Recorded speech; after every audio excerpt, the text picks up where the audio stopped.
Hello वाइटी friends, आज की कथा इस प्रकार है। एक घर में सास बहू रहती थी। सास ने बहू से कहा, बहू अब कल से अधिक मास लग रहा है तो मैं सुबह से अधिक मास नहाऊंगी रोज। तो बहू ने कहा, सासू जी ये अधिक मास क्या होता है, हमें भी बताओ। तो सास बोली, जिस महीने संक्रांति नहीं होती वो अधिक मास होता है और इसको पुरुषोत्तम मास भी कहते हैं। पुरुषोत्तम मास में सुबह सूर्योदय से पहले उठकर नारायण तरायण और प्रायण करना चाहिए। तो बहू बोली, माँ नारायण तरायण प्रायण कैसे करते हैं। तो सास बोली कि सुबह सूर्य उदय से पहले उठकर मैं तालाब में नहाने जाऊंगी। उसके बाद नारायण यानी सूर्य नारायण को पानी चढ़ाओ और ध्रुव तारे के दर्शन करो यानी तरायण। प्रायण का मतलब रामायण जी भागवत का पाठ रोज करो। बहू ने कहा, सासू जी मैं भी करूंगी। तो सास बोली, नहीं नहीं, तुम भी करोगी तो घर का सुबह का काम कौन करेगा। तो बहू भी बेचारी डर गई। दूसरे दिन सासू जी तो 4 बजे उठी, तालाब में नहाने चली गई और बहू भी पीछे से उठ गई। मटके के नीचे का कुंडे में पानी भरा और उससे नहा ली और नारायण तरायण कर लिया। अब जल्दी जल्दी कर लिया कि कहीं सासू जी आ गई तो लड़ेगी। ऐसे करते करते 2-3 दिन निकल गए।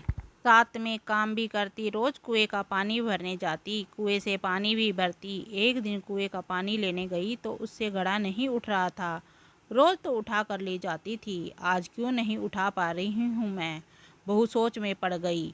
उसने इधर उधर देखा तो एक नौजवान लड़का दिखाई दिया। तो उसने उसे बुलाया और कहा, भाई मुझे ये घड़ा उठवा दो, रोज उठा लेती हूँ पर आज नहीं उठा पा रही। तो नौजवान ने उसकी मदद की, साथ में कहता चला गया कि सासू नावे उंड और बहू नावे कुंड।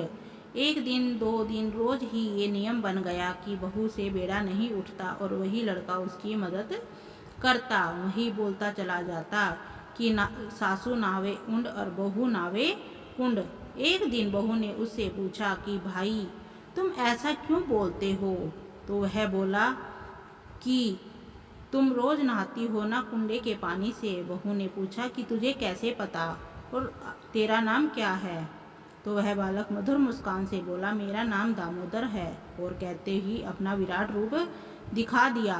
बहू तो देखती ही रह गई, भगवान के श्री चरणों में गिर गई और कहने लगी, माफ करना प्रभु, मैं अज्ञानतावश आपको नहीं पहचान पाई। इधर सासू माँ को भी 20 से 25 दिन हो गए।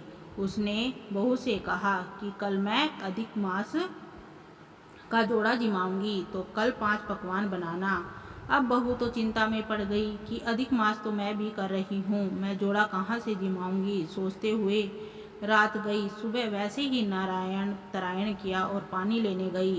कुएं पर देखा तो दामोदर वहीं था। तो उसको अपनी समस्या बताई। अब दामोदर ने कहा कि बहन चिंता क्यों कर रही हो, मैं हूँ ना, मैं आ जाऊंगा जोड़ा जीमने। तो बहू बोली, मैं कैसे बुलाने आऊंगी। तो दामोदर ने कहा, कुछ नहीं, 2 थाली परोस कर तुलसी वृंदावन में रख देना और घंटी बजा देना तो मैं आ जाऊंगा। तो बहू बोली, ठीक है। अब दूसरे दिन भी जल्दी नारायण और तरायण किया और 5 पकवान बना लिए। सासू जी ने कहा कि बुला लाओ, भोजन तैयार है। तो सास ने भी जोड़े को आगे बिठाया और थाली परोस दी। बहू भी पीछे के दरवाजे से तुलसी वृंदावन में 2 थाली लेकर गई और गुरु घंटी बजा दी। राधा कृष्ण आ गए। बहू के लिए जोड़ा जिमने रसोई में बैठ भोजन करने लगी। बहू भाग भाग कर आगे सास जी के जोड़े को भी परोस रही थी और रसोई में बैठे दामोदर और राधा को भी परोस रही थी। आगे बहू ने देखा कि सासू माँ ने तो जोड़े को पैसे और कपड़ा सब कुछ दे रही है। अंदर आकर सोचने लगी कि मैं दामोदर को क्या दूंगी। तो भगवान समझ गए। प्रभु ने कहा, तुलसी लाकर मेरे हाथ में अर्पण करो। तो बहू झटपट तुलसी का पत्ता लाई और राधा दामोदर के हाथ पर रख दिया। तो देखा कि तुलसी तो सोने का टका बन गई। मजे में दोनों जोड़े जीम लिए और चले गए। अब सासू जी ने कहा, चल बहू हम भी भोजन करते हैं। तो उधर रसोई में देखा 2 थाली हीरे की भरी, मोती माणिक कलश भी सोने का हो गया। जाते हुए भगवान के पद चिन्ह भी मिले। सासू जी को आश्चर्य हुआ। बहू से पूछा तो बहू ने पूरी बात बताई। सास बोली, बहू तू बड़ी भागवान है, तेरे लिए भगवान श्री कृष्ण और राधा स्वयं आए हैं। सास बहू दोनों का अधिक मास संपन्न हुआ। कहते सुनते हुकारे भरते कहानी पढ़ते सभी बहनों को पुरुषोत्तम मास। बोलो राधे कृष्ण की जय।